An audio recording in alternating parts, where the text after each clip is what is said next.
ධර්මානුශාසනාව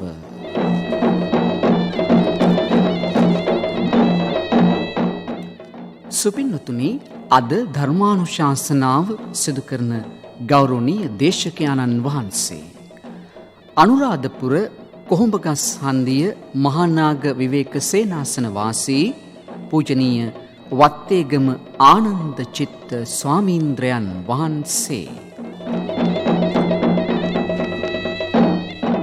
අද ධර්මානුශාසනාවේ දායකත්වයන් වැලිමඩ පාර කැප්පෙටිපොළ පදිංචි තුල්ෂිකා රත්නායක මහත්මිය, මිරාවත්ත නාවෙල ශ්‍රී පරම දර්ශනාරාම පුරාණ විහාරස්ථානයේ පූජනීය නාවෙල සද්ධානන්ද ස්වාමීන්ද්‍රයන් වහන්සේ, මාතර රාහුල පාර පදිංචි හේමමාලා ධර්මවර්ධන මහත්මිය, වතුරුගම අමුණු කුඹුර පදිංචි කමලා වික්‍රමරත්න මහත්මිය, කෝට්ටේ මාදිවෙල පාර පදිංචි චතුරිකා පෙරේරා මහත්මිය, බඩල්ගම ගොඩිගමුව පදිංචි ආර්.ජේ.කේ. ජයතුංග මහතා, බුලත් සිංහල මහගම පදිංචි ඩී.ඒ.සී.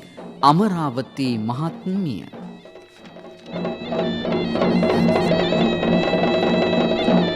සුපින්නතුනි, අද ධර්මදේශනාව බුදුන් වහන්සේගේ මහා පුරුෂ ලක්ෂණ ඇසුරෙන් වන ධර්මානුශාසනාවයි.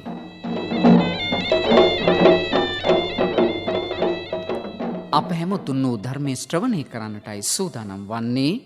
ධර්ම ශ්‍රවණයට පෙර තිසරණ සහිත පංචශීලය සමාදන් වීම සඳහා අපි දැන් නමස්කාරය කියමු. අවසරයි ස්වාමින්ද්‍රයන් වහන්සේ. සාදු සාදු සාදු. නමෝ තස්ස භගවතෝ අරහතෝ සම්මා සම්බුද්දස්ස. නමෝ තස්ස භගවතෝ අරහතෝ සම්මා සම්බුද්දස්ස. නමෝ තස්ස භගවතෝ අරහතෝ සම්මා සම්බුද්දස්ස. බුද්ධං සරණං ගච්ඡාමි. බුද්ධං සරණං ගච්ඡාමි. ධම්මං සරණං ගච්ඡාමි. ධම්මං සරණං ගච්ඡාමි. සංඝං සරණං ගච්ඡාමි. සංඝං සරණං ගච්ඡාමි. ဒ ුතියම්පි බුද්ධං සරණං ගච්ඡාමි. ဒ ුතියම්පි බුද්ධං සරණං ගච්ඡාමි. ဒ ුතියම්පි ධම්මං සරණං ගච්ඡාමි. ဒ ුතියම්පි ධම්මං සරණං ගච්ඡාමි. ဒ ුතියම්පි සංඝං සරණං ගච්ඡාමි. ဒ ුතියම්පි සංඝං සරණං ගච්ඡාමි. තතියම්පි බුද්ධං සරණං ගච්ඡාමි. තතියම්පි බුද්ධං සරණං ගච්ඡාමි. තතියම්පි ධම්මං සරණං ගච්ඡාමි. තතියම්පි ධම්මං සරණං ගච්ඡාමි. තතියම්පි සංඝං සරණං ගච්ඡාමි. තතියම්පි සංඝං සරණං ගච්ඡාමි. සරණාගමනං සම්පුන්නං ආම භන්තේ. පාණාතිපාතා වේරමණී සික්ඛාපදං සමාදියාමි. පාණාතිපාතා වේරමණී සික්ඛාපදං සමාදියාමි.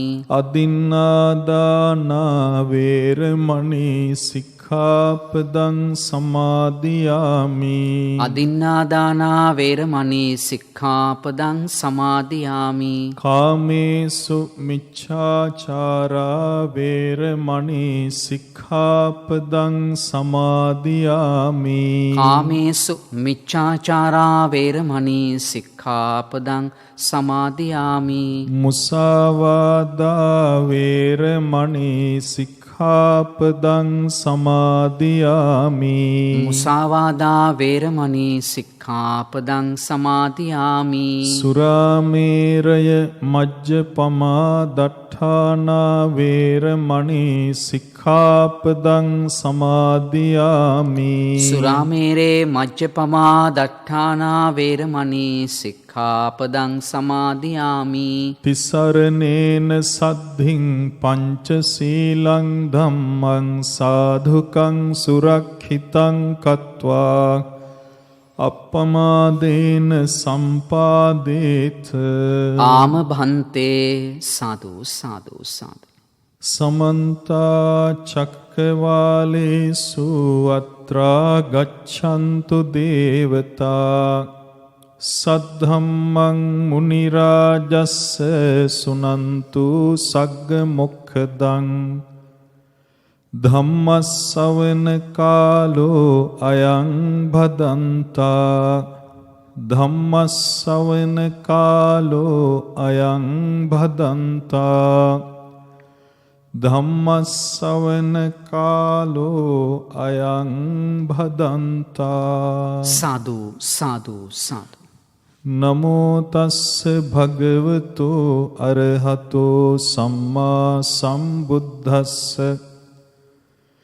නමෝ තස්ස භගවතු අරහතෝ සම්මා සම්බුද්දස්ස. නමෝ තස්ස භගවතු අරහතෝ සම්මා සම්බුද්දස්ස. සාදු සාදු සාදු. යංච භික්ඛවේ රත්තිං තථාගතෝ අනුත්තරං සම්මා සම්බෝධිං අභිසම්බුජ්ජති යංච රත්තිං අනුපාදිසේසාය නිබ්බාන ධාතුයා පරිනිබ්බායති යං ඒතස්මින් අන්තරේ භාසති ලපති නිද්දිසති සබ්බන්තං තථේව හෝති නෝ අඤ්ඤථා තස්මා තථාගතෝති උච්චති. සාදු සාදු සාදු. අපගේ භාග්‍යවත් බුදුරජාණන් වහන්සේටත් සියලු ලෞතුරා බුදුරජාණන් වහන්සේලාටත් උතුම් ධර්මස්කන්ධයන්ටත් ලොව පහළ වූ පසේ බුදුරජාණන් වහන්සේලාටත් අරහත් උතුමන් වහන්සේලා භික්ෂුණීන් වහන්සේලා ඇතුළු අෂ්ටාර්ය පුද්ගල ආර්ය මහා සංඝරුවනටත් සියලු ලෝකයන්හි වැඩ සිටින සියලු ත්‍රිවිධ චෛත්‍යයන් වහන්සේලාටත් අපගේ নমස්කාරය වේවා. පින්වත්නි, අපගේ බුදුරජාණන් වහන්සේ මේ ලෝකයට පහළ වෙලා අපට ඉස්මතු කරපු කරුණු සාමාන්‍ය මිනිසෙකුට අවබෝධ කරන්න බැරි දේවල්, අසාමාන්‍ය දේවල්. විශේෂයෙන්ම චතුරාර්ය සත්‍ය ධර්මය වචනවලට හරවලා මුලැමැදාග පිරිසිදු විදිහට දේශනා කිරීම. ඒකට කියනවා බුද්ධ කෘත්‍ය කියලා. මේ බුද්ධ කෘත්‍ය බුදුරජාණන් වහන්සේලාට පමණයි සිදු කරන්නට පුළුවන් වන්නේ. පසේ බුදුරජාණන් වහන්සේලා තනිවම නිවන් මඟ අවබෝධ කළත් අනිත් අයට වචනවලට හරවලා දේශනා කිරීමේ හැකියාවක් නැහැ. රහතන් වහන්සේලා ආදී උතුමෝ ඒ භාග්‍යවතුන් වහන්සේගේ ධර්ම ශ්‍රවණය කරලා ඒ ධර්ම වචන වලින් තමයි අනිත් අයට දේශනා කරන්නේ. ඉතින් මේ චතුරාර්ය සත්‍ය ධර්මයන්ට අමතරව මේ ලෝකයේ තියෙන නොයෙකුත් පැතිකඩවල් උන්වහන්සේ ඉස්මතු කරා. හැබැයි බොහෝම සුළු ප්‍රමාණයක්. විශේෂයෙන්ම මේ කර්මය සහ කර්මයේ විපාක ඒ දන්නා ස්වභාවය ඒ ඔස්සේ ඉස්මතු කරපු කරුණු අපිට හිතා ගන්නටවත් බෑ. ඒ වගේම නොයෙකුත් ලෝකයන්ගේ ස්වභාවයන්, මේ ලෝකයන්හි ආයුෂ සැප දුක විඳින්නේ කොහොමද? ඒ ලෝකයන්ගේ ජීවත් වන දෙවිවරු, එහෙම නැත්නම් බ්‍රහ්ම පිරිස, එහෙම නැත්නම් සතර පාගත සත්වයෝ ආදී මේ සත්වය මොන විදිහේ ක්‍රියාවන්ගෙන් යුක්තවද ජීවත් වෙන්නේ ආදී දේවල් උන්වහන්සේ මේ අතට ගත්ත නිල්ලි ගෙඩියක් එහෙට මෙහෙට කරලා බලනවා වගේ ඒ සියල්ල පිරිසිඳ දැකලා අපට ඉස්මතු කරා. ඒ වගේම තමයි තවත් නොයෙකුත් මේ ලෝකයේ මිනිසෙයින් කතාබස් කරන ලෝකයේ තිබෙනා වූ නොයෙකුත් විෂයන් උන්වහන්සේ අපට ටික ටික නමුත් දේශනා කරපු තැන් තිබෙනවා. ඒ අපට මේ යන සසර ගමනේදී නිවන් මඟක් ඉස්මතු නොකර ගත්තත් අඩුම වශයෙන් දුගතියක නොවැටි ස්වර්ගයක හෝ උපදිත්වා කියන අදහසින්. අපි දන්නවා උන්වහන්සේලා මහා කරුණිකයි. ඉතින් පින්වත්නි මේ අපගේ බුදුරජාණන් වහන්සේ විසින් අන්න ඒ වගේ මේ ලෝකයේ මිනිස්සුන් විසින් කතාබස් කරන එක්තරා විශේෂ වූ පැත්තක් ඉස්මතු කරනවා. ඒ තමයි මේ ශරීරයේ පිහිටන ලක්ෂණයන් පිළිබඳව. මේ ශරීරයේ පිහිටන ලක්ෂණ විශේෂ වූ 32ක් තිබෙනවා. ඒවට කියනවා මහා පුරුෂ ලක්ෂණ කියලා. මේ මහා පුරුෂ ලක්ෂණ පිහිටන්නේ බුදුරජාණන් වහන්සේ නමකගේ ශරීරයේ හෝ සක්විති රජ කෙනෙකුගේ ශරීරයේ. මේ ලකුණු නිකං පිහිටනේවා නෙමෙයි. දෙවි කෙනෙක් දීපුවා නෙමෙයි. ඉබේ හටගත් ඒවා නෙමෙයි. Taman මේ විදිහට මගේ ජීවිතේ ඊළඟ ජීවිතේ ලකුණු පිහිටත්වා කියලා පතල ඒ හේතුවෙන් ලැබුණේවා නෙමෙයි. වෙන කිසිම කෙනෙක් විසින් දීපුවා නෙමෙයි. Taman සසරේ කරපු පුණ්‍ය කර්මයන්හි විපාක ආදී මේ දේයට අනුව ලැබෙන දේවල් කියලා අපගේ භාග්‍යවතුන් වහන්සේ දේශනා කරනවා.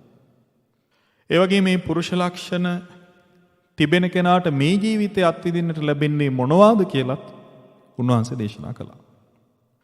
මේවා පින්වත්නි විද්‍යාඥයන්ට හොයාගන්න පුළුවන් දේවල් නෙමෙයි. කොටින්ම කිව්වොත් ඍෂිවරුන්ටත් බෑ මේවා හොයාගන්න. අපි ගත්තොත් ඍෂිවරු කියලා කියන්නේ මහා ප්‍රබල පිරිසක්. බුද්ධ දේශනාවේ සඳහන් වෙනවා මේ ඍෂිවරයෙකුට පුළුවන් කියනවා මේ ජනපදයක් විශාල ප්‍රදේශයක් වුණත් එක ක්ෂණයකින් අලු කරලා දාන්න අදිෂ්ඨාන කරලා ශාප කරලා විනාශ කරන්න පුළුවන් කියනවා. මජ්ක්‍ධිම නිකායේ උපාලි සූත්‍රයේ සඳහන් වෙනවා අදටත් ඒ වගේ ගම් ජනපද තිබෙනවායි කියලා. ඒ භාග්‍යවතුන් වහන්සේ ඒ කාලේ තිබූ ජනපද කිහිපයක් එතෙන්දි නම් කරනවා. උපාලිගෙන් අහනවා මේවා ශාප විච්ච නගර කියනවා. මේ අතීතයේ ඍෂිවරු ශාප කරපු ස්ථාන කියනවා. එතකොට ඒ වගේ ප්‍රබල ඍෂිවරුන්ටවත් හොයාගන්නට බැරි මේ කර්මය සහ එහි විපාක සම්බන්ධ විශේෂ කරුණු කියවෙන මේ පුරුෂ ලක්ෂණ ගැන හොයාගන්න බෑ. ඉතින් ඒ නිසා පින්වත්නි අපි ටිකක් බලමු මොනවද මේ පුරුෂ ලක්ෂණ? ඒවා කොහොමද ලැබුණේ? ඒවා තියෙනවනම් මොනවද මේ ජීවිතය අත්දකින්නට වෙන්නේ කියලා. දීඝනිකායේ ලක්ෂණ සූත්‍රය. මේ සූත්‍රය බොහොම දීර්ඝ දේශනාවක්. නමුත් අපි කරුණක් දෙකක් හරි විස්තර කරගමු. අපි කරන පින්දහම් ආදිය කෙරෙහි තවත් සිත නැමෙන්නට හේතු වෙන නිසා. ජේතවනාරාමේදී තමයි භාග්‍යවතුන් වහන්සේ මේ දේශනාව දේශනා කළේ. බුදුරජාණන් වහන්සේ දේශනා කරනවා මේ මහා පුරුෂ ලක්ෂණ තිබෙන මහා පුරුෂයින්ට ගති දෙකයි කියනවා. ගිහි ගෙදර හිටියොත් කොහොමද? මේ සතර මහා දිවයිනේට අධිපති වූ දැහැමින් ධාර්මිකව මේ සියලු ලෝකයේම හිමිකරුවා බවට පත් වූ සතුරු නැති ලෝකේම නායකයා වන සක්විති රජ බවට පත් වෙනවා කියනවා. ඒ රජතුමාට තියෙනවා අනිත් කාටවත් නැති දේවල් බොහෝමයක්. ඒ අතරින් ප්‍රධානයි සප්ත රතන. මොනවද? පළවෙනි රත්නය සක්‍රුවන. එහෙම නැත්නම් චක්‍රරතන. චක්‍රරතන කියලා කියන්නේ පින්වත්නි විශාල මාණික්‍යමය රෝදයක්. අර කරත්ත රෝදය වගේ විශාල රෝදයක්. ඒක මේ අතින් හොල්ලන්න කරන්න පුළුවන් එකක් නෙවෙයි. 이르දිමය ආකාරයෙන් තමයි පහළවන්නේ මේ රජුරන්ගේ පිනට. මේ චක්කරතනයේ තියෙනවා අර කරත්තරෝදේ වගේ වටේට ලස්සන නිම්වලලු ආදී දේවල් කැටයම් වලින් විසිතුරු වෙලා තිබෙන්නේ. ගරාදි 1000ක් තිබෙනවා. ලස්සන මැදක් තිබෙනවා. ධර්ම චක්‍රය වගේ හිතා ගන්න. මෙන්න මේ චක්කරතනයේ පහළුණා කියන්නේ ලෝකේ ඉන්න සියලුම මිනිස්සයෝ අනෙකුත් රජවරු ආදී හු දැනගන්නවා මෙන්න මෙයා තමයි සක්විති රජතුමා කියලා. දවසක් මේ සක්විති රජ වෙන්නට හිටපු රජ කෙනෙක් පොය දවසේ හොඳට වතුර නාලා උදේ අලුයම කාලේ සුදු වස්ත්‍ර ඇඳගෙන මාලිගාවේ උඩ මහලක සඳුළු තලේ ඉන්නවා කියනවා. ඉන්නකොට එක පාටම මේ විශාල මාණික්‍යමය රෝදය මැවුණා කියනවා. අවකාශයේ පහළ වෙනවා. බිම ස්පර්ශ කරන්නේ නැහැ. රජුරෝ දැන් මේක අහලා තියෙනවා. එතුමාට හිතුණා කියනවා අනේ මමද දන්නේ නැහැ සක්විති රජුරෝ. දැන් මේ වෙනකොට අටසිලුත් සමාදන් වෙලා මේ රජුරෝ ඉන්නේ. පෑන් කෙන්ඩි අරගෙන පිරිත් පැන් ඉස්සා කියනවා භවත් චක්කරතනේ කරක වේවා ලෝකේ දිනාවා කියලා. එහෙම කිව්ව සැනින් අර විශාල මාණික්‍යමය රෝදය ඒක සංගීත පවා නිකුත් කරන විශාල රෝදයක්. ආලෝකයේ විහිදුවන මේ රෝදය කැරකි කැරකි යන්න පටන් ගත්ත කියනවා. රජ්ජුරුවත් පහලට බැහැලා සිවුරග සේනාව ඉක්මනටම ලෑස්ති කරගෙන අර මැණික් රෝදේ පිටිපස්සේ ගියා කියනවා. ඒ මැණික් රෝදය මුහුද මතින් යනකොට පිටිපස්සෙන මේ රජ්ජුරුව ඇතුළු සිවුරග සේනාව මේ මුහුද උඩින් ගමන් කරනවා කියනවා වතුර ස්පර්ශ කරන්නේ නැහැ කියනවා. මේ මැණික් රෝදේ 이르දිය. භූමියේ යනකොට විසම තැන් සම වෙලා පහසුවෙන් යන්නට පුළුවන් විදිහට හැදෙනවා කියනවා. ඉතින් මේ චක්‍රරතනය ලෝකේ ජනපදයන් කරා ගිහිල්ලා ඒ ජනපදයන් වල ඉන්න රජුරු ඉන්න මාලිගා ඒ ආසන්නයට යනවා. එතකොට ඒ රජවරු දැනගන්නවා කියනවා මෙන්න සක්විති රජුරු පහළ වෙලා කියලා. කියනවා ඇවිල්ලා මේ රජුරවන්ට වන්දනා කරලා රජතුමනි මේ රාජ්‍ය ඔබ වහන්සේගේ බාර ගන්නසේක්වා කියලා. බලන්න කිසිම යුද්ධයක් මුකුත් කරනවද කියලා? නැහැ. පිනේ විපාක. එතකොට මේ රජුරු අනුශාසනා කරනවා කියනවා හොඳයි පංචශීලය ආරක්ෂා කරගෙන ධර්මයට මූලිකත්වය දීලා මේ රාජ්‍ය බලා ගන්නට ආදී වශයෙන් මේ බණ කියන්නේ ධර්මය කියන්නේ ධර්මය කියමින් ඒ විදිහට මුළු ලෝකෙම මේ චක්‍රරතනය ගමන් කරනවා. අවසානයේ මේ රජුරුවන්ගේ රාජධානියේ යුක්තිය පසිඳලන විශාල මාලිගාවේ තිබෙන විශාල ශාලාවක්. අන්නේ ශාලාවේ ඉදිරි ద్వාරයේ උඩ කාටවත් හොල්ලන්නට බැරි විදිහට සවි වෙනවා කියලා කියනවා. කවදා හරි සක්විති රජකම අහවර වෙනවද? අහවර වෙන්නේ කිට්ටු වෙද්දි මේ චක්‍රරතනේ වෙන තැනක ඒ විදිහට ගිහලා රැඳෙනවා. එහෙම දේශනාවේ සඳහන් වෙන්නේ. ඊළඟට හත්ති රතන. උපෝසත කියන උසස්ම කුලයට අදාළ වූ හස්තියෙක් මේ රජුරවන්ට ලැබෙනවා. සුදු පාටයි. අහසේ යන්න පුළුවන්. 이르දිමත්. ඊටාම වේගවත් කියලා කියනවා. ඊළඟට අස්ස රතනං අශ්වයෙක් හම්බෙනවා. මේ අශ්වයාටත් අහසින් යන්න පුළුවන්. ආජානීය කියන කුලේ අශ්වයෙක්. මණි රතනං ලස්සන මණිකක් තිබෙනවා මේ ලෝකේ ඔක්කොට මේක හිමි වෙන්නේ නැහැ. මේ මාණික්‍ය රත්නය ආලෝකයේ විහිදුනවා. ප්‍රകൃතියෙන්ම ආලෝකයේ විහිදුනවා. අපි මුකුත් එළියක් බාහිරින් අල්ලන්න ඕනේ නැහැ. රාත්‍රී 12ට කොඩියක මුදුනේ මේ මණික හයි කරලා රජුරෝ පිරිස සමග පිට වුණා කියන නගරෙට මිනිස්සු හිතුවා කියනවා ඉර පායලා කියලා. වැඩ පටන් ගත්තා කියනවා. ඊළඟට ඉත්ති රතන රජුරුවන්ගේ ප්‍රධාන දේවිය අනෙකුත් ස්ත්‍රීන්ට වඩා අතිශයින්ම ලස්සනයි. ලෝකේ ඉන්න ලස්සනම කාන්තාව. උෂ්ණ කාලෙට අතපය සීතලයි, සීතල කාලෙට අතපය රස්නෙයි. කටින් මානෙල් මල් සුවඳ එනවා, ශරීරයෙන් සඳුන් සුවඳ හමනවා. රජ්ජුරුවන්ට කලින් නැහැරෙනවා, රජ්ජුරුවන්ට පස්සේ නින්දට යනවා. රජ්ජුරුවන්ගේ හිත බලන්න පුළුවන් වගේ කියනවා. එච්චරකට තේරෙනවා කියනවා රජ්ජුරුවන්ට අවශ්‍යතාවයන් මොනවද ආදී වශයෙන්. ප්‍රියමනාප වචනමයි කියනවා කතා කරන්නේ. ඒ කියන්නේ රජ්ජුරුවන්ට යටහත් පහත්ව සේවිකාවක් වගේ බොහෝම යටහත් පහත් වෙන්න කියලා කියනවා. හරිම ආදරණීයයි කියලා කියනවා.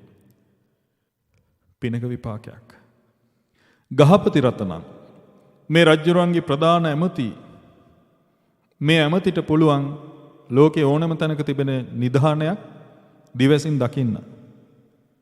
ඒ වගේම මේ නිධානය උඩට මතු කරලා ගන්න එතුම අදිෂ්ඨාන කරන්න ඕනේ එච්චරයි. පොළොව හරන්න මුකුත් කරන්න ඕනේ නැහැ. මුහුදේ ගංගාවල පර්වතවල ඕනම නිධානයක් එතුමාට මතු කරලා දෙන්න පුළුවන් මේ රජුරන්ට අවශ්‍යතාවයක් ආපුවා. දිවස තියෙනවා. පරිනායක රතනමේව සත්තමං. මේ රජුරන් ඉන්නවා ප්‍රධාන පුතෙක්. මේ පුතාට රජුරවන්ට වගේම නුවණ තියෙනවා කියනවා මේ ලෝකේ පාලනය කරන්න. ගුණධර්ම සහිත පුතෙක්. ඒ වගේම මේ තව තැනක තිබ්බ මේ රජුරවන්ට ඉන්න ඕනෑම යුද්ධයක් පරාජය කරන්න පුළුවන් හැකියාවක් තියෙන අර ලස්සන ඔය වීරයන්ගේ ප්‍රතිමා තියෙන්නේ. අපි කියමු දසමහයෝධයන්ගේ ප්‍රතිමාවක් හැදුත් අපි හදන විදිහක් තියෙන්නේ. අන්න ඒ වගේ බොහොම ලස්සන හැඩි දැඩි ශක්තිමත් අත්පය තියෙන පුත්තු 1000ක් ඕනම යුද්ධයක් කරලා අනිත් පාර්ශවය පරද්දන්න පුළුවන් කියනවා. රණකාමී කට්ටිය පිරිසක්. ඒ වගේම මට මතකයි දේශනාවක තිබෙනවා 이르දි 4ක් තිබෙනවා අනිත් අයට නැති. මෙන්න මෙහෙමයි කියනවා පුරුෂ ලක්ෂණයන්ගෙන් යුතු උත්තමෙක් ගිහිගේ වාසය කළොත්. පැවිදි වුණොත් තුන් ලෝකාග්‍ර වූ බුදුරජාණන් වහන්සේ නමක් බවට පත් වෙනවා. ඉතින් මේ උතුමන් දෙදෙනාගේම අපගේ භාග්‍යතුන් වහන්සේගේ හෝ වෙනත් බුදුරජාණන් වහන්සේ නමකගේ ඒ වගේම සක්විති රජ කෙනෙකුගේ පිහිටන මේ පුරුෂ ලක්ෂණ මොනවද? පළවෙනි පුරුෂ ලක්ෂණය තමයි සුප්පතිට්ඨිත පාද ලක්ෂණ. ඒ කියන්නේ මේ උතුමෝ පෙර ජීවිතවලදී හරියට මේ දැඩි ලෙස කුසල ධර්මයන් සමාදන් වෙලා ඒ කුසල් පුරලා තිබෙනවා. මෙහි විශේෂයෙන්ම සඳහන් වෙනවා කාය වචී මනෝ සුචරිතය. ඒ වගේම තමයි තමන්ට ලැබුණ දේ අනිත් අයට දීලා අනුභව කිරීම, පන්සිල් ආදී සිල් සමාදන්ව පිරීම, උපෝසත සිල් සමාදන් වී සුරකීම, අම්මට තාත්තට උපස්ථාන කිරීම, සිල්වත් ගුණවත් මහණ උතුමන්ට උපස්ථාන කිරීම, බ්‍රාහ්මණයින්ට උපස්ථාන කිරීම, වැඩිහිටියන්ට උපස්ථාන කිරීම. ප්‍රධාන වශයෙන් සඳහන් වෙන්නේ මෙන්න මේ පුණ්‍ය කර්මයන් සසරේ කරලා තියෙනවා. ඉතින් මේ පුණ්‍ය කර්මයන් බහුල වශයෙන් කිරීම නිසා දෙවියන් අතර උපදිනවා කියනවා. ඉපදුනහම අනෙකුත් දෙවිවරු අභිභවා පංචකාමෙන් බලවත් කියනවා. ඊළඟට දිව්‍ය ආයුෂයෙන්, පැහැයෙන්, සැපයෙන්, දිව්‍ය යසසින්, දිව්‍ය අධිපති බවින් ආදී වශයෙන්. ඒ වගේම දිව්‍ය රුවින්, දිව්‍ය හඬින්, දිව්‍ය සුවඳින්, දිව්‍ය රසයෙන්, පහසින් ආදී වශයෙන් මේ කරුණු 10න් බලවත් කියලා කියනවා අනෙකුත් දෙවිවරුන්ට වඩා. මනුස්ස ලෝකයට ආවට පස්සේ අන්න අර පුරුෂ ලක්ෂණය ලබනවා. මොකද්ද? සුප්පතිට්ඨිත පාද ලක්ෂණ. ඒ කියන්නේ සුපිහිටි පා ඇති බව. සුපිහිටි පා ඇති බව කියලා කියන්නේ පින්වත්නි බිම මේ පාදේ තිබ්බට පස්සේ මුළු පාදයේ යටිපතුලේ සියලු ස්ථානයන් වලින්ම පොළොව ස්පර්ශ කරනවා. දැන් අපේ නම් පාදේ මැද වක ගහලානේ තියෙන්නේ. ඒ කියන්නේ සමානව නැහැ. විසමයි. ඊළඟට තමයි පාදයේ ඔසවනකොට එකවර සම්පූර්ණ යටිපතුලම ඔසවනවා. අපි එහෙම නැහනේ. අපි ඉස්සෙල්ලා විලුඹ උස්සනවා. ඊට පස්සේ ඉස්සරහට විලුඹ ගෙනියනවා. එතකොට විලුඹ ඉස්සෙල්ලා තියෙනවා. ඊට පස්සේ තමයි පාදේ ඉස්සරහා පොළවේ තියන්නේ. ඔය වගේ තමයි යන්නේ. නමුත් මේ උත්තමයන් වහන්සේලා එහෙම නැහැ. සමලෙස පොළව එකවර ස්පර්ශ කරනවා, සමලෙස ඔසවනවා, සමලෙස ගෙනියනවා, සමලෙස ආය පොළවේ තබනවා. මෙන්න මේක පුරුෂ ලක්ෂණයක්. ඉතින් මේ ලකුණ තියෙනවයි කියලා කියන්නේ සක්විති රජතුමාට නම් මොකද වෙන්නේ? ඔව්.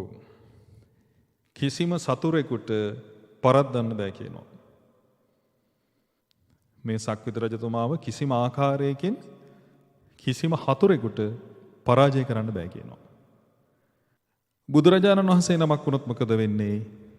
ඇතුළත හෝ බැහැර සතුරන් විසින් පරාජය කරන්න බෑ කියනවා. අභ්‍යන්තර හතුරු කිව්වේ කවුද? රාග, ද්වේෂ, මෝහ.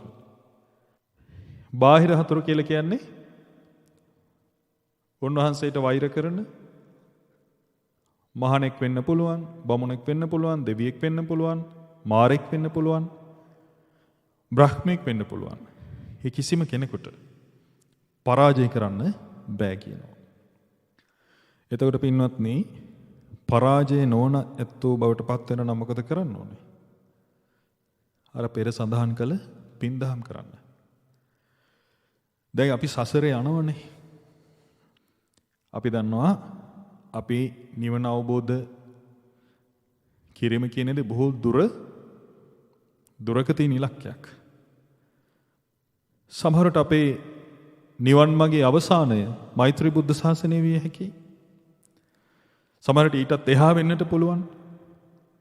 එතකොට මේ යන සසර ගමනේදී අපි බුදුරජාණන් වහන්සේ නමක් සරණ ගිය ශ්‍රාවකයෝ විදිහට දුබලයෝ විදිහට මේ සසරේ ආ යුතු නැහැ. ප්‍රබලයෝ බවට පත් වෙන්නට ඕනේ. එසේනම් පින්වත්නි, අර සඳහන් කරපු පින්කම් සිදු කළ යුතුයි. සීලය ආරක්ෂා කිරීම, ඊළඟට උපෝසත සිල් ආදී ආරක්ෂා කිරීම, කන බොන දේවල් අනිත් අයට බෙදලා අනුභව කිරීම, අම්මට තාත්තට වැඩිහිටියන්ට ශ්‍රමණ බ්‍රාහ්මණයින්ට උපස්ථාන කිරීම. අපේ නිවන නම් වූ ඉලක්කය වෙනුවෙන් මේ පින්දහම් කළ යුතුයි. අඩුම වශයෙන් පන්සිල්වත් ආරක්ෂා කරන්නට ඕනේ පින්වත්නි. නැත්නම් අපි පරාජයටපත් වූ ඇත්තෝ විදිහට තමයි මරණයටපත් වෙන්නේ. අපි මේ මෑතකදීත් අපි අපේම ඥාතිෙක් අපි බැහැ දකින්න වැඩිය යම් කිසි තැනකට දැන් මරණාසන්න නිසා එතුමී කියනවා මේ මරණයටපත් වුණ පෙර තමන්ගේ ස්වාමියා දැන් තමන්ට පේනවලු. ඊළඟට ඒ ඥාතියාගේ එක්තරා දියණියක් මරණයටපත් වුණා, ජීවිතේ නැති කරගත්තා. එයා පේනවලු. එයා කියනවලු එන්න කියලා. අර නැති වුණ මහත්තයා කියනවලු මෙහි වරින් බං යන්න දැන් ඇති කියලා. එතකොට අපේ අනිකුත් ඥාතියොත් එතන හිටියා. සමහරව ඕවා මනස්ගත කියලානේ කියන්නේ. මම අපි කලිනුත් මතක් කරලා තියෙනවා බුද්ධ දේශනාව මෙහෙම තියෙනවා. අවසන් කාලේ තමන්ට මේ මළගිය ඥාතිය ඇවිල්ලා කතා කරනවා. ඉතින් ඒක ඒ වෙලාවේ එයාටත් ඒ වටේ හිටපු අයටත් ප්‍රත්‍යක්ෂ වුණා මේක ඇත්තක් නේ කියලා. එතකොට මේ මරණාසන්න වෙනකොට එහෙම වෙනවා. දේශනාවේ සඳහන් වෙනවා. නිරය යන්න තියෙනවා නම් ගිනිදැල් පේනවා. තිරිසන් ලෝකේ යන්න ඉන්නෝ නම් තිරිසන් සත්තු වගේ අය පේනවා. පෙරේත ලෝකේ යන්න ඉන්නෝ නම් ওই ඥාතියෝ අර එමේ පේනවා. පින්බලය බලවත් කරගෙන හිටියොත් පින්වත්නි දෙවිවරු ආදී උතුමෝ තමයි පේන්නේ. දැන් බලන්න දුටුගැමුණු රජතුමා මරණාසන්න වෙනකොට දිව්‍ය ලෝක 6ම ආවනේ. එතකොට ඒ දිව්‍ය ලෝක 6න්ම ඉල්ලුම මේ රජතුමාව උඩට ගන්න. ඒ පින් කරපු උතුමෙක්. එතකොට දිව්‍ය ලෝකේන තමන්ව ඉල්ලන විදිහේ සුපිරි චරිතයක් බවට පත් වුණොත් ගොඩනේ. මොකද දෙවියන් අතර විශේෂයෙන්ම සතරවරම් දෙවිවරු ඉන්න චාතුම් මහරජිකේ සක්‍ර දෙවියන් තව්තිසාව සුයාමාදී දෙවිවරු ඉන්න යාම දිව්‍ය ලෝකේ මෛත්‍රී බෝධිසත්වයෝ ඉන්න තුසිතය මේවා සත්පුරුෂ භූමි ඒකාන්තින්ම සැපතින භූමි විශේෂයෙන්ම කම් සැපේ උදෙසාම නෙවෙයි මේ කියන්නේ සත්පුරුෂයෝ ඉන්නවා පින්නත් නේ බලන්න මේ මනුස්ස ලෝකේ සත්පුරුෂයෝ කීයෙන් කී දෙනාද ඉන්නේ කියලා අපිට විශ්වාසයෙන් ඇසුරු කරන්න පුළුවන් කීයෙන් කී දෙනාද ඉන්නේ කියලා සමහර පවුල්වල තියෙනවා දෙමව්පියෝ දරුවන්ට කොඩි වින කරනවා දරුවෝ දෙමව්පියන්ට කොඩි වින කරනවා ඔබ මාධ්‍යවල දැකලා ඇති ඉඩ කඩන් ලියාගෙන අම්මලා තාත්තලා බලෙන් බෙල්ලට පිහිය තියලා ඉඩ කඩන් ලියා ගන්න අත්සන් අරගෙන පාරට ගිහින් දාලා ඊළඟට මිනිස්සු මරන්න දැන් හරියට පෙළඹෙනවා මේ සිංහලයෝ තමයි ගොඩක්ම මේ වැරදි කරන්නේ බෞද්ධයෝ සිංහලයෝ ඉතින් එහෙම ගියොත් ස්වර්ගයක් ගැන හිතන්නවත් බෑ අපි සත්පුරුෂ ගුණ පුරන්නට ඕනේ. අපි යමක්ද වපුරන්නේ ඉහි අස්වැන්න අපට නෙලා ගන්නට පුළුවන්. විශේෂයෙන්ම පාලන තන්ත්‍රයන්හි සිටින ඇත්තෝ මුලින්ම තෙරුවන් සරණ යන්නට ඕනේ. ඒ වගේම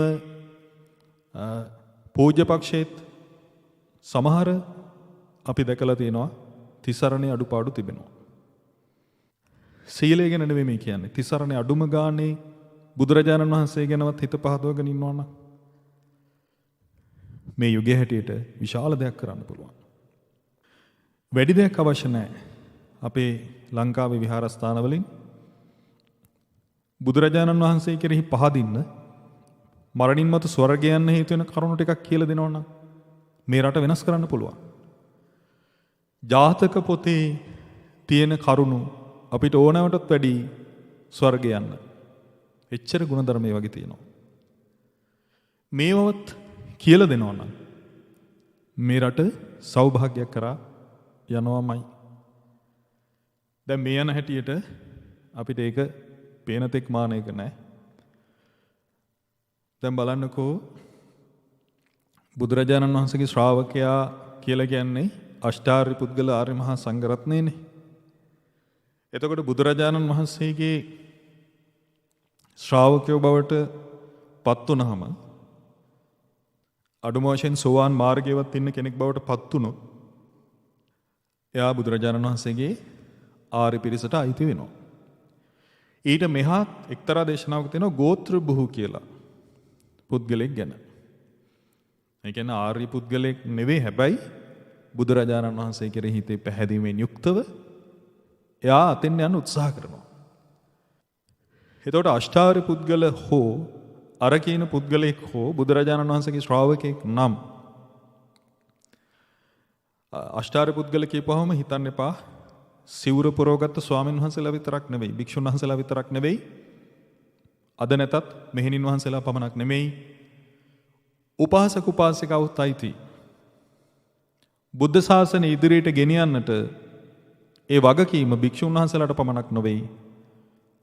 බුදුරජාණන් වහන්සේගේ ශ්‍රාවක වූ උපාසක උපාසිකාවන්ටත් අදාළ වගකීමක්.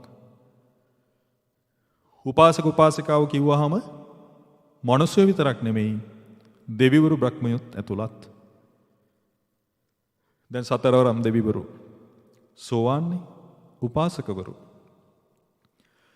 ඊළඟට සෙන්පති දෙවිවරු ආටානාටි සූත්‍රය කියවන්න සිංහලෙන් ඒකේ තියෙන ඒ ගොඩාක් සෙන්පති දෙවිවරු උපාසකවරු ආලවක ඊට පස්සේ ජනවසබ බිම්බිසාර රජුරු මනුස්ස ලෝකයේදී උපාසකවරු මේ ඔක්කොම බණ කියන අය. ඇයි මං එහෙම කියන්නේ? සුමන සමන් දෙවියෝ බණ කියනවා. ඇයි මං එහෙම කියන්නේ? බුදුරජාණන් වහන්සේ දේශනා කරනවා භාග්‍යවතුන් වහන්සේගේ ශ්‍රාවක සංඝයා සාමිචිපටිපන්නයි කියලා. සසර දුකින් ඈතර වෙන්නට කියලා අපි කියමු බෝමලු අතු ගන්නවා නම් ශ්‍රද්ධා සිතින් එයා උපාසකෙක් හෝ උපාසිකාවක් නේ. මලක් පහනක් හරි පූජා කරනවා නම් එයා උපාසකෙක් හෝ උපාසිකාවක් නේ. ඒ පුද්ගලයා සාමිචිපටිපන්නයි. ඒ කියන්නේ තමන් පුරුදු කරන ධර්මය අනිත් අයට කියලා දෙනවා. තමන් දන්නේ පුංචි දෙයක් වෙන්න පුළුවන් ධර්ම කරුණු. අනිත් අයට ඒක කියනවා. ඇයි? මේ ධර්මය අනිත් අයට කියවීම විශාල පින්කමක්. ඒක එයා දන්නවා. ඒ වගේම තමයි ශාසනය ඉදිරියට පැවැත්ම සඳහා රුකුල් දෙන කරුණක්. බුද්ධ ශාසනය කියලා කියන්නේ ත්‍රිවිධ චෛත්‍යයන්, ඒ වගේම සිව්වනක් පිරිස. එතකොට පින්වත්නි, ගිහි උපාසකෙක් හෝ උපාසිකාවක් බවට පත් වුණොත් යමෙක්, එයා සාමිචිපටිපන්න ගුණේ පිරිය යුතුමයි. එයා විදුහල්පතිවරයෙක් වෙන්න පුළුවන්, ගුරුවරයෙක් වෙන්න පුළුවන්, දේශපාලඥයෙක් වෙන්න පුළුවන්, ඉංජිනේරුවෙක් වෙන්න පුළුවන්, වෛද්‍යවරයෙක් වෙන්න පුළුවන්. එහෙම නැත්නම් කලමනාකරන හෝ ඒ මොන තනතුරක හෝ කියන්නේ විශාල තනතුරක ඉන්න කෙනෙක් වෙන්න පුළුවන්. එයා සාමිචිපටිපන්න ගුණේ පුරන්නට ඕනේ. ඒක භාග්‍යවතුන් වහන්සේගේ ශ්‍රාවකයාගේ ලක්ෂණයක්. එතකොට පින්වත්නි බලන්න, දේශපාලඥයෙක් වේදිකාවට නැග්ගට පස්සේ එයා බුදුරජාණන් වහන්සේගේ ශ්‍රාවකෙක් නම් එයා කතා කරන කතාවෙන් 75%ක්වත් තිබෙන්න ඕනේ බුදුබණ. පුළුවන් දේ තත්ත්වයට පත් කරන්න අද රට. ඒක බෑ. එහෙම වුණොත් කවදා හරි අපේ මේ රට ගොඩ ගන්නට පුළුවන්. නැත්තම් මේ රට පාලනය කරන්නේ සිංහලයෝ නෙවෙයි, වෙනත් එක ජාතිකයෝ. අනගාരിക ධර්මපාලතුමා කියලා කියන්නේ භාග්‍යවතුන් වහන්සේගේ ශ්‍රාවක පිරිසට අයිති හොඳ උපාසක මහත්මයෙක්.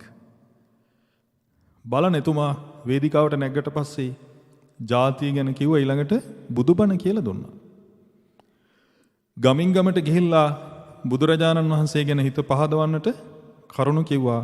ජාතිය ගොඩ ගන්න විදිහ මේ සූත්‍ර අනුසාරයෙන් කියලා දුන්නා. අන්න ගුණධර්ම පුරපු උපාසකවරු. මේ බණ කියනවා කියන හරීම ලස්සන දෙයක්. අපි අවධානය යොමු නොකරන දෙයක්. කුඩා කාලේ ඉඳන් පාසල් වල කියලා දෙන්න ඕනේ බුදුබණ අනිත් අයට කියලා දෙන්න. ශාසනයේ පැවැත්මට හේතු වෙන දෙයක්. ඒ ධර්ම කතික දරු පරපුරක් බිහි කරලා ඒ ඇත්තන්ට යම්කිසි වටිනාකමක් දෙන්න ඕනේ. පිළිගන්න චරිත බවට පත් කරන්න ඕනේ. දැන් වෙනත් ආගම්වල ඒ ආගමික කටයුතු කරන ඇත්තන්ට විශේෂයෙන් දේවල් කරනවා. එයාලා ධෛර්යමත් වෙන විදියට. ඉතින් ඒ නිසා අපි මීට වඩා සාමිචිපටිපන්න ආදී ගුණධර්ම ඇති කරගන්නට උත්සක වෙන්නට ඕනේ. ඒ වගේම තව කරුණක් කියන්න, මේ කරුණුත් එක්ක අපිට මතක් වුණා සතරවරම් දෙවිවරු. බුද්ධ ශාසනයේ ආරක්ෂාවෙහි වගකීම බාරව සිටින උත්තම දෙවිවරු සතරවරම් දෙවිවරු සහ සෙන්පති දෙවිවරු. අපි ගොඩක් පොළොවාසී දෙවිවරු ගැන දන්නවා. සමහර මේ ගරු නම් දීලා කතා කරන එවැනි ආත්ම තිබෙනවා. ඒ අය දෙවිවරුත් නෙමෙයි. අපේ ඇත්තෝ හරියට ගරු කරනවා. නමුත් මේ ආර්ය වූ ශ්‍රාවකත්වයට පැමිණි සතරවරම් දෙවිවරු ගැන දන්නේ නැහැ. සෙන්පති දෙවිවරු ගැන දන්නේ නැහැ. සෙන්පති දෙවිවරුන්ගේ විස්තර විනෝද බලන්න. එක්තරා තැනක තිබෙනවා මේ වෛශ්‍රවණ දෙවියන්ගේ භාණ්ඩාගාරික දෙවියෝ මණිබද්ද කියලා. ඒකේ තියෙනවා රුවන් මමාරණ මුගටියෙක් දකුණතින් දරාගෙන මසුරන් වහනේ වන කලගෙඩියක් මත දකුණු පාය තබා සිටින්නා වූ වෛශ්‍රවණ දෙවියන්ගේ භාණ්ඩාගාරික මණිබද්ද නම් දේවතාවුන් වහන්සේගේ ආඥාවෙන් ආනුභාවයෙන් කිරි උතුරවා පිනට පිහිට වෙන්නයි පින් ගන්නවා ආදී වශයෙන්. දැන් අපි ලක්ෂ්මී මෑණියෝ ගැන දන්නවා. නමුත් මණිබද්ද දේවතාවුන් වහන්සේ ගැන දන්නේ නැහැ. කෙනෙකුට අවශ්‍යම නම් ඒ සෞභාග්‍ය කරා යන්න මං හිමවත් උත්සාහ කරනවා කියලා ඒ දේවතාවුන් වහන්සේ මතක් කරාට කමක් නැහැ. ඒ ඔක්කොම බුදුරජාණන් වහන්සේගේ ශ්‍රාවකයෝ. සතරවරම් දෙවිවරුන්ට වන්දනා කරාට කමක් නැහැ. පව් රැස් වෙන්නේ නැහැ. ඒ ඇත්ත සෝවාන් වෙච්ච අය. පින් රැස් වෙනවා. ඊළඟට ඒ ඔක්කොම භාග්‍යතුන් වහන්සේගේ ස්ථාවර ශ්‍රාවකයෝ වරදින්නේ නැහැ. හැබැයි පින්වත් මේ දෙවිවරු අපි ඉල්ලන සැනින් දෙන අය නෙවෙයි. අපේ ශ්‍රද්ධාව සීල ආදී දේවල් උපරිම අයුරින් බලාපොරොත්තු වෙනවා. අපිට මේ දේ දුන්නොත් අපි ධර්ම මාර්ගෙන් ඈත් වෙනවා නම් ඒ ඇත්ත දෙන්නේ නැහැ. ඒ ඇත්ත කැමති අපි උපරිම වශයෙන් ගුණධර්ම පුරුදු කරලා ඒ ඇත්ත අතරට එනවට. ඉතින් මේ දෙවිවරු ආශ්‍රය කරද්දී අපි ඉවසීමෙන් ගුණධර්ම පුරන්නටම ඕනේ. විශේෂයෙන්ම දැන් මේ ආටානාටි සූත්‍ර දේශනා කළේ මේ සිවණක් පිරිසේ ආරක්ෂාවටනේ. එතකොට මේ ආටානාටි සූත්‍රය අපි සජ්ජායනා කරන්න ඕනේ. සූත්‍රයේ අවසානයේ තිබෙනවා පරියාපුනාත භික්කවේ ආටානාටියන් අත්ථ සංහිතාය ආදී වශයෙන්. අර්ථ සහිතයි මේක නිතර පුරුදු කරන ආදී වශයෙන්. එතකොට ඒක ධාරේත භික්කවේ ආටානේ ධාරණය කරගන්න කියනවා. මතක තබා ගන්න කියනවා. දැන් ගොඩාක් අය මේ ආටානාටි පිරිත කියන්න බයයි. හාමුදුරුවරුත් පිරිතකට ගියාම මේකේ තියෙන මහ ප්‍රාණයම උච්චාරණය කරනවා මිනිස්සු නිකන් හෙල්ලිලා යන්න. එහෙම එකක් නැහැ. මේ සූත්‍රයේ බණවර දෙකකට තිබෙන්නේ. ඒ බණවර දෙකේම තියෙනවා විපස්සිස්ස නමත්තු චක්කුමන්තස්ස සිරිමුතෝ ආදී වශයෙන් සත්බුදු වන්දනාවෙන් පටන් ගන්න කොටසක්. ඊට පස්සේ දතරාෂ්ට දෙවියන්ගේ විස්තරය. ඊට පස්සේ විරූඪ දෙවියන්ගේ, ඊට පස්සේ විරූපාක්ෂ දෙවියන්ගේ, ඊට පස්සේ වෛශ්‍රවණ දෙවියන්ගේ කොටස. මෙන්න මේ ටික අපි පාඩම් කරගන්නට ඕනේ. ඊළඟට සෙන්පති දෙවිවරුන්ගේ නම් තියෙනවා. අන්න ඒ ටික පාඩම් ටික නිතර කියන්න. බය වෙන්න එපා. පිටි කෑවාය, මස් කෑවාය ආදී වශයෙන් ඒ කිසිම ප්‍රශ්නයක් නැහැ. නිර්මාංශ විමිතින් අමනුෂ්‍ය ප්‍රශ්න තියෙන කෙනෙකුට යම් කිසි සහනයක් ගන්න එකේ හේතුවක් තියෙනවා. ඒක සීලයක් නෙමෙයි. මේ පිරිත බය නැතුව කියන්න. ගොඩක් අය බයයි මේ යම් යම් අර පොත්වල තියෙන විස්තර කියවලා පෙරවදන් වල ආදී වශයෙන්. එහෙම කිසිම දෙයක් නැහැ. මේ යුගයේ අපි මේ රට ජාතිය ගොඩ ගන්න නම් සතරවරම් දෙවියන්ගේ ආශිර්වාදය අනිවාර්යෙන්ම ගත යුතුමයි. එහෙම කියන්නේ අපි සිංහල බෞද්ධ විතරක් නෙවෙයි අපේ රටේ ඉන්න වෙනත් ආගමිකයෝ ඉන්නවා. ඒ ආගම් වලට සම්බන්ධ නොපෙනෙන ලෝකත් එක්ක යාලා ගනුදෙනු කරනවා අපි දන්නේ නැහැ. එයාලා එකම වෙලාවට ඒ ස්තෝත්‍රාදී දේවල් සජ්ජායනා කරලා ඒ බලය අරගෙන කටයුතු කරන්නේ. ඉතින් අපි මේ බල සම්පන්න දෙවිවරුන්ගේ ආශිර්වාදය ගන්න ඕනේ. හැබැයි ආශිර්වාදය ගන්න නම් අවබෝධයෙන් තෙරුවන් සරණ යන්න ඕනේ. සිල් ගුණ දම් පුරන්නට ඕනේ. ඉතින් ඒ නිසා ඔබ ටිකක් කියවලා බලන්න මේ සූත්‍රය. අපි දැනගත යුතුම සූත්‍රයක්. ඉතින් පින්වත්නි මේ පුරුෂ ලක්ෂණ අපි එකක් කතා කරේ. සුප්පතිට්ඨිත පාද ලක්ෂණය ගැන. තව පුරුෂ ලක්ෂණ 31ක් තිබෙනවා. ඉතින් අද දවසේ අපිට මේ පුරුෂ ලක්ෂණය පමණයි කතා කරන්න පුළුවන් වෙන්නේ. ඉතින් ඒ අතරතුර අපි තවත් වටිනා කරුණු කිහිපයක් කතා කළා. ඉතින් මේ සියලුම ධර්ම කරුණු හේතු කරගෙන අප සියලු දෙනාටම බුදුරජාණන් වහන්සේගේ සැබෑ ශ්‍රාවක ශ්‍රාවිකාවන් බවට පත් වෙලා බුදු සසුනේහි බලවතුන් බවට පත් වෙන්නට ඉඩ ප්‍රස්තාව සැලසේවා. මේ සියල්ලක්ම ආශිර්වාදයන් ලෙස පවතිත්වා. සාදු සාදු සාදු.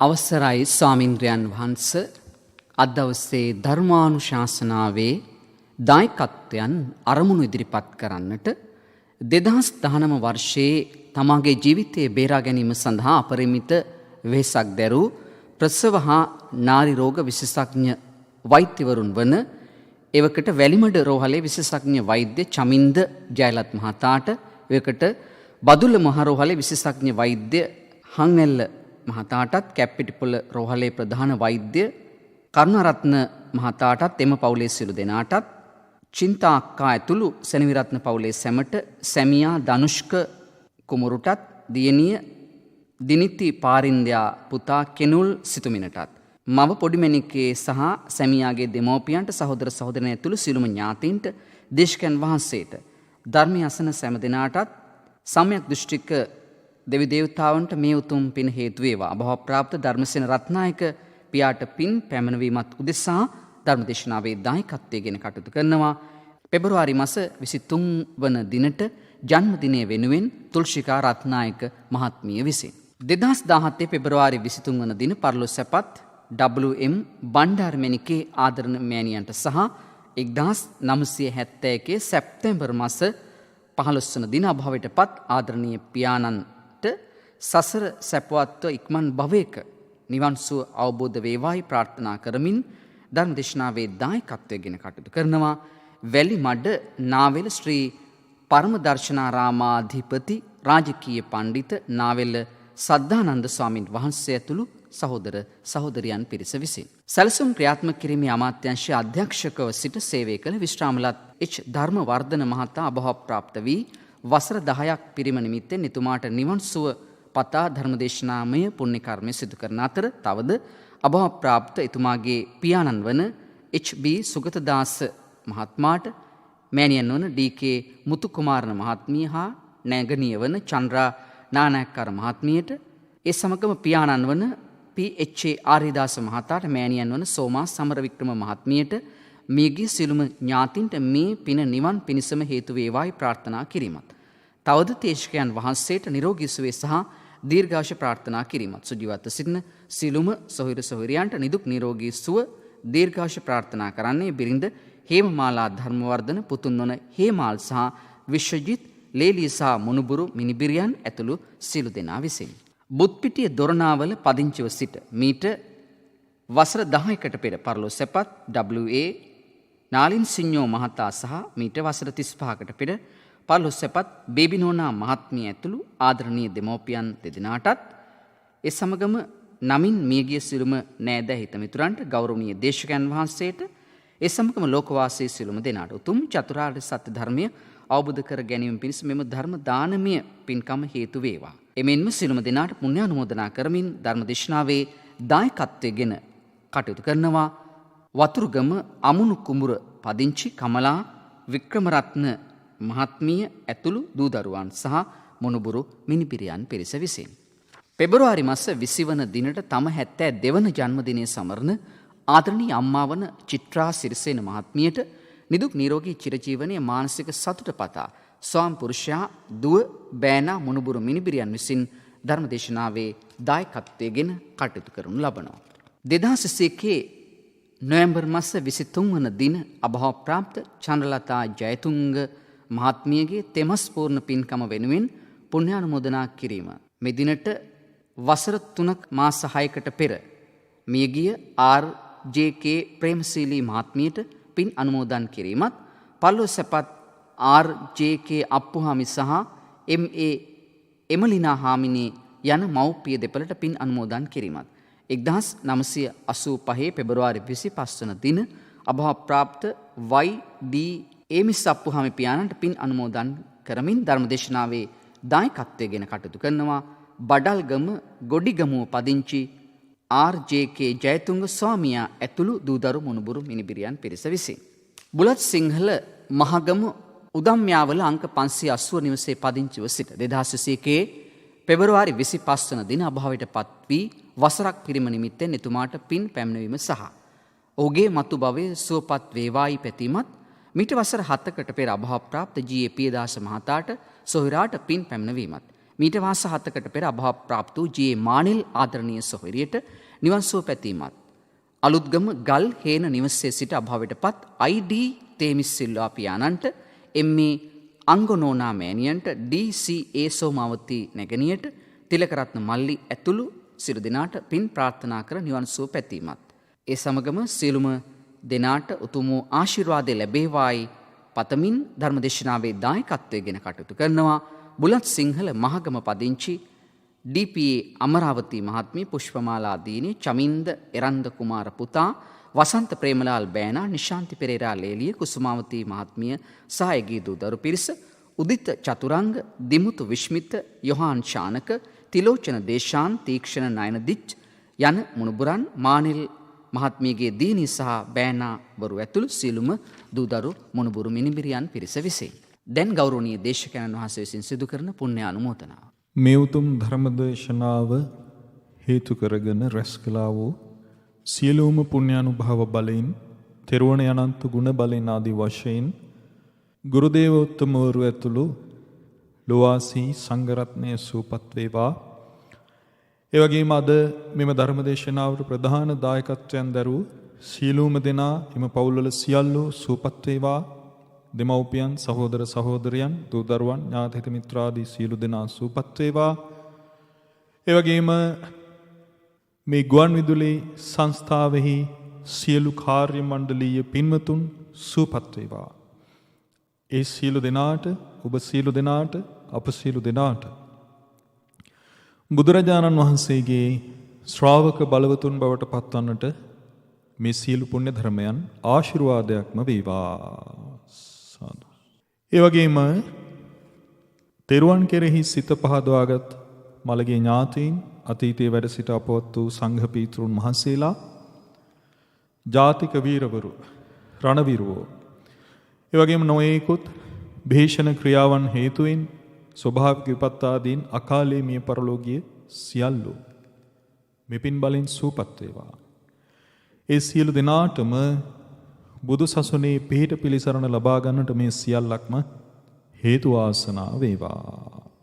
ඒ වගේම තෙරුවන් කෙරෙහි සිත පහදවාගත් පොළොවාසී දෙවියන්ගේ පටන් අකනිටා බඹලෝතෙක් වසන සම්බදෘෂ්ටික බ්‍රහ්ම මණ්ඩලය, දිව්‍ය මණ්ඩලය, ඍෂි මණ්ඩලය ආදී වූ මෙපින් බලෙන් සුඛිත මුදිත වෙත්වා. අප ඔබ සියලු දෙනාට, මේ දායකත්වයෙන් දරූ සියලු දෙනාට ඒ පින්නතුන්ගේ වාසස්ථාන ආදීට ආශිර්වාද කරත්වා.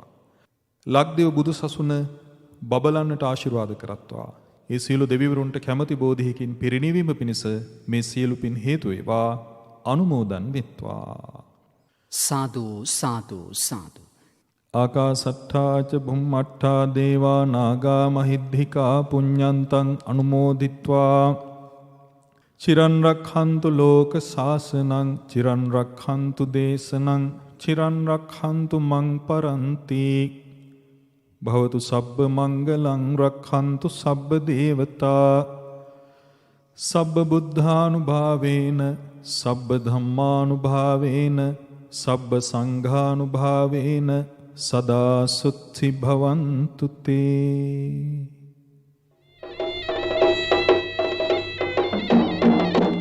සාදු සාදු සාදු. සුපින්නතුනි, බුදුන් වහන්සේගේ මහා පුරුෂ ලක්ෂණ මාතෘකා කොට ගනිමින් අදතුම් වූ ධර්මානුශාසනාව සිදු කළ ගෞරවනීය දේශකයන්න් වහන්සේ අනුරාධපුර කොහොඹගස් සන්දිය මහානාග විවේක සේනාසන වාසී පූජනීය වත්තේගම ආනන්ද චිත්ත ස්වාමීන්ද්‍රයන් වහන්සේ අප හැම දෙනා සාදු නතක් දෙමින් උන්වහන්සේට නිදුක් නිරෝගී සුව චිරජීවනයේ ප්‍රාර්ථනා කර සිටිමු.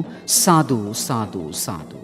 ඔබටත් පුළුවන් ජාතික ගුවන්විදුලියේ මෙවැනි ධර්මානුශාසනාවක දායකත්වය ලබා ගන්නට. එසේනම් 0112 69 71 40 ඔස්සේ ශ්‍රී ලංකා ගුවන්විදුලි සංස්ථාවේ ආගමික අංශය මත ඔබ සැමට සම්මා සම්බුදු සරණයි.